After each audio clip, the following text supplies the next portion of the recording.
मेरे सभी सहपाठियों को मेरा और मेरे साथियों की ओर से शुभ नमस्कार। मैं निशा शर्मा, कक्षा 9वीं की छात्रा, आज आप सभी के समक्ष एक कथावाचक के रूप में प्रस्तुत हूँ। आज आप सभी के सामने उपस्थित हम 5 लोग एक काफी ही महत्वपूर्ण विषय पर कुछ प्रस्तुत करने आए हैं। यह नाटक हमने हमारी हिंदी की पुस्तिका कृतिका से रीढ़ की हड्डी से ली है। इसके लेखक जगदीश चंद्र माथुर जी हैं। इन्होंने इस एकांकी के माध्यम से हमें नारी शिक्षा का महत्व बताना चाहा है और वह हमें बताना चाहते हैं कि हमें बताना चाह रहे हैं कि पुराने समय में समाज में किस तरह की बुराइयां थी। तो इस नाटक के कुछ पात्र से मैं आपको मिलवाना चाहूंगी। उमा, जिसका किरदार पीयू विश्वास निभा रही है। उमा के पिताजी राम स्वरूप, जिसका किरदार स्मृति भदानी निभा रही है। उमा की माता प्रेमा, जिसका किरदार मैं निभा रही हूँ। इसके साथ साथ मैं कथावाचक का भी किरदार निभा रही हूँ। उमा के घर में एक नौकर है जिसका नाम रतन है, उसका किरदार प्राची निभा रही है। और शंकर और गोपाल प्रसाद जो उमा को देखने आते हैं, तो गोपाल प्रसाद का किरदार बबली वर्मा निभा रही है और शंकर का किरदार प्राची निभा रही है। तो चलिए इसे शुरू करते हैं। बाबूजी क्या है? कोई आते हैं? अरे प्रेमा, वे आ भी गए। अरे बेवकूफ, तो गया नहीं मक्खन लाने? सब चौपट कर दिया। अरे उधर से नहीं, अंदर के दरवाजे से जा, बेवकूफ कहीं का। और प्रेमा, तुम जरा जल्दी करो, उमा को समझा देना, थोड़ा सा गा देगी। ओह, ये कमबख्त बाजा यही रख गया। कमबख्त, तुम जाओ, मैं रखे देता हूँ। आइए इधर तशरीफ लाइए।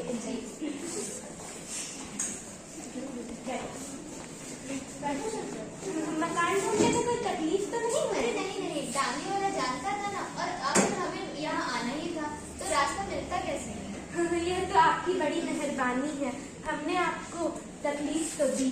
अरे नहीं साहब, लड़की की शादी तो करानी ही थी, और फिर यूँ कहिए कि हमने खामखा आपको खासी तकलीफ दे दी। यह लीजिए, आप तो मुझे कांटों में ही घसीटने लगे, हम तो आपके सेवक ही है ना। और कहिए शंकर बाबू, कितने दिनों की छुट्टियाँ हैं? जी कॉलेज की तो छुट्टियाँ नहीं है, वीकेंड में चला आया था। अब तो आपके कोर्स खत्म होने में साल भर रहा होगा। जी यही कोई साल दो साल। हाँ, जी 1-8 साल का मार्जिन तो रखता हूँ।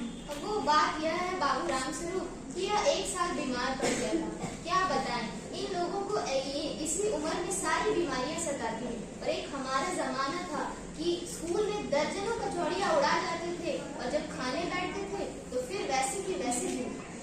जी कहते तो आप सही है, कचौड़ियाँ भी तो उस जमाने में पैसे की 2 आती थी। उस जमाने का हाल यह था बाबू राम स्वरूप कि 4 पैसे में दर्जनों बलाएं आ जाती थी, और अकेले 2 आने की खा जाने की ताकत रखते थे। 2 आने की।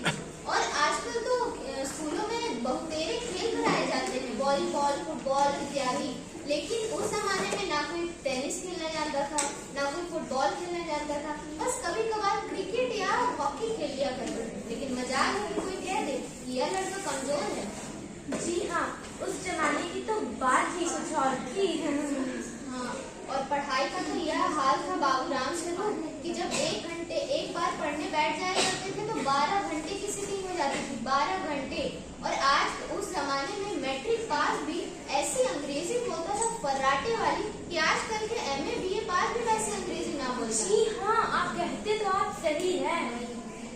वो माफ कीजिएगा बाबू राम स्वरूप, तो लेकिन जब अपने जमाने की बात याद आती है तो अपने आप को जब्त करना थोड़ा मुश्किल पड़ जाता है। जी हाँ, वह तो रंगीन जमाना था, रंगीन जमाना। सही कहा आपने। और राम स्वरूप जी, तो अब जरा बिजनेस वगैरह की बातचीत हो जाए। बिजनेस? ओह अच्छा, लेकिन जरा पहले नाश्ता तो कर दीजिए। अरे नहीं साहब, खामखा आप तकल्लुफ करते हैं। तकल्लुफ किस बात का?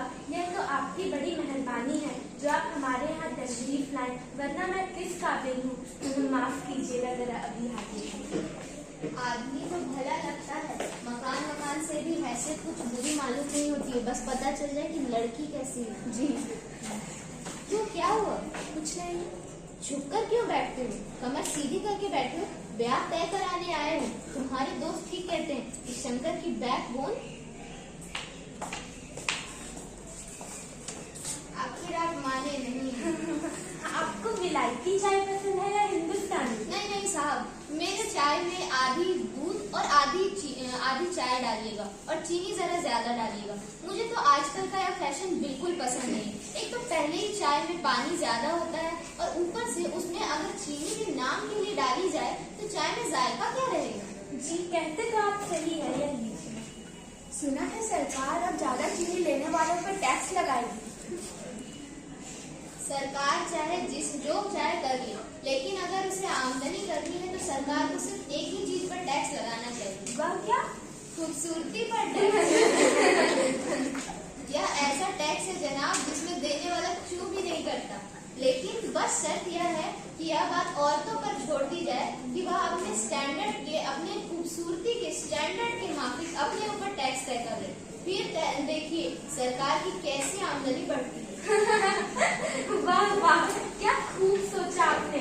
वाकई आजकल यह खूबसूरती का सवाल तो बेढब हो गया है। हमारे जमाने में तो यह कभी उठता ही न था। कभी नहीं साहब, कभी नहीं। आपका क्या ख्याल है शंकर बाबू इस मामले में? यही कि शादी तय करने में खूबसूरती का हिस्सा कितना होना चाहिए? यह बात और है बाबूराम स्वरूप जी, लेकिन मैंने आपसे कहा ना कि लड़की का खूबसूरत होना निहायत जरूरी है। आपकी लड़की तो ठीक है ना? जी जी, आप कभी देख ही लीजिएगा। अरे देखना क्या है, आपसे इतनी बातचीत हो ही गई है तो इसमें इसे 10 मिनट समझिए। जी जी पत्र तो मिल ही गया होगा। जी, जायची का मिलना क्या मुश्किल बात है। ठाकुर जी के चरणों में रख दिया, बस खुद का खुद मिला हुआ समझिए। यह ठीक कहा आपने, बिल्कुल ठीक। लेकिन यह जो मेरे कानों में भनक पड़ी है यह तो गलत है ना? भनक? कैसे भनक? चलिए कुछ पढ़ाई के बारे में। देखिए बाबूराम सिंह, साफ बात, हमें ज्यादा पढ़ी लिखी लड़की नहीं चाहिए। आखिर मेम साहब तो रखनी नहीं है और फिर कौन झेलेगा उनके नंबरों को। तो हद से हद मैट्रिक पास होनी चाहिए। क्यों शंकर? जी हाँ, कोई नौकरी तो करानी नहीं। नौकरी का तो सवाल ही नहीं उठता है जनाब। देखिए बाबूराम सिंह, कुछ लोग मुझसे कहते हैं कि अगर आपने अपने लड़कों को MA BA तक पढ़ाया है तो उनके लिए बहुएं भी ग्रेजुएट हुई है। लेकिन भला कोई समझाए नौकरी के ठेकेदारों से कि क्या लड़कों की पढ़ाई और लड़कियों की पढ़ाई एक समान है? अरे भाई, मर्दों का तो काम ही है पढ़ना, काबिल होना। लेकिन अगर औरतें भी ये करने लगी, पॉलिटिक्स वगैरह पर बातचीत करने लगी, तब तो हो चुकी गृहस्थी। जनाब, शेर के बाल होते हैं शेरनी के नहीं, मोर के पंख होते हैं मोरनी के नहीं। जी हाँ, और मर्द के दाढ़ी होते हैं औरत के नहीं। शंकर भी हंसता है मगर गोपाल प्रसाद गंभीर हो जाते हैं।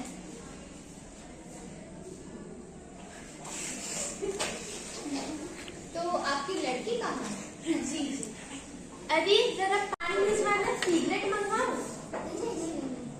पान की तस्करी हाथों में लिए उमा आती है, साथी के कपड़े गर्दन झुकी हुई। बाबू गोपाल प्रसाद आंखें गड़ाकर और शंकर आंखें छिपाकर उसे ताक रहे हैं। यही आपकी लड़की है। लाओ बेटा पान मुझे। उमा पान की तस्करी अपने पिता को देती है। उस समय उसका चेहरा ऊपर को उठ जाता है और नाक पर रखा हुआ सोने की रिंग वाला चश्मा दिखता है। बाप बेटे चौंक उठते हैं। चश्मा? जी, वह कुछ दिनों से इसकी आंखें में दुखनी आ गई थी, तो डॉक्टर ने कुछ दिनों के लिए लगाने को बोला है, इसलिए कुछ दिनों तक लगाना पड़ा। कहीं पढ़ाई लिखाई के कारण नहीं है ये सब चीज? अरे नहीं नहीं साहब, बस तो मैंने अर्ज किया ना। और बेटी, तुम्हें क्या कुछ गाना बजाना आता है? जी हाँ, गाना तो इसने बहुत कुछ सीखा है, सितार भी और बाजा भी। सुनाओ तो मैं एकाध गीत सितार के साथ। उमा सितार उठाती है। थोड़ी देर बाद मीरा का मशहूर गीत गाना शुरू कर देती है। शमान बसो वृंदावन में, मेरी उम्र बीत गई गोकुल में, मैं तो बन के दुल्हन आज साजी। स्वर से जाहिर है कि गाने का अच्छा ज्ञान है। उसके स्वर में तल्लीनता आ जाती है, यहाँ तक कि उसका मस्तक उठ जाता है। उसकी आंखें शंकर की झेपटी सी आंखें से मिल जाती हैं और वह गाते गाते एक साथ रुक जाती है। क्यों, क्या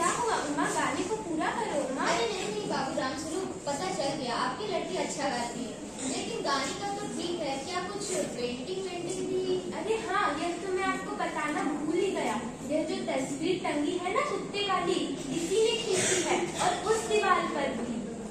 ओह, यह तो बहुत अच्छा है। यह बात तो ठीक है, लेकिन कुछ सिलाई वगैरह आता तो। जी हाँ, सिलाई तो सारे घर की इसी के जिम्मे रहती है, यहाँ तक कि मेरी कमीजें भी। तो बेटी, क्या तुमने कुछ मेडल भी जीते? उमा चुप। रामस्वरूप इशारे के लिए खाते हैं, लेकिन उमा चुप है। उसी तरह गर्दन झुकाई गोपाल प्रसाद अधीर हो उठते हैं और रामस्वरूप सकपकाते हैं। जी, कुछ जवाब दो ना उमा। अब क्या ही जवाब दूं बाबूजी? जरा शर्माती है उमा, जवाब दो उमा। अब क्या ही जवाब दूं बाबूजी? जब कुर्सी में बिकती है तब दुकानदार कुर्सी में से कुछ नहीं पूछता, बस खरीदार को दिखला देता है। पसंद आ गई तो अच्छा है, वरना। उमा उमा, रामस्वरूप जी, आपकी बेटी क्या कह रही है? अब मुझे ही जवाब देने दीजिए बाबूजी। ये महाशय जो मेरे खरीदार बनकर आए हैं, जरा इन्हीं से तो पूछिए कि लड़कियों के दिल नहीं होते? क्या उन्हें चोट नहीं लगती? क्या बेबस भेड़ बक दिया है जिन्हें कसाई अच्छी तरह देखभाल करे? उमा शांत हो जाओ। रामस्वरूप जी, क्या आपने हमें यहाँ हमारी इज्जत उतारने के लिए बुलाया था? हाँ, और हमारी बेइज्जती नहीं होती जब इतने देर से नाप तौल कर रहे हैं? जरा अपने इन साहबजादे से पूछिए कि अभी पिछली फरवरी में ये लड़कियों के हॉस्टल में एक गिफ्ट क्यों घूम रहे थे? लड़कियों के हॉस्टल में? क्या तुम हॉस्टल में पढ़ी हो? जी हाँ, मैं कॉलेज में पढ़ी हूँ। मैंने कोई पाप नहीं की और कोई चोरी भी नहीं की। मुझे तो अपनी इज्जत, अपनी मान का तो ख्याल है, लेकिन जरा इन्हीं से पूछिए वो उस दिन कैसे नौकरानियों के पैर पर वहाँ से भाग आए थे। बाबूजी चलिए चलिए। बस बहुत हो चुका रामस्वरूप जी, मेरी छड़ी खाना मुझे दीजिए, अब हम चलते हैं। झूठ का भी कोई ठिकाना नहीं। आपने हमसे कहा कि आपकी बेटी MA पास है, लेकिन ये बेटी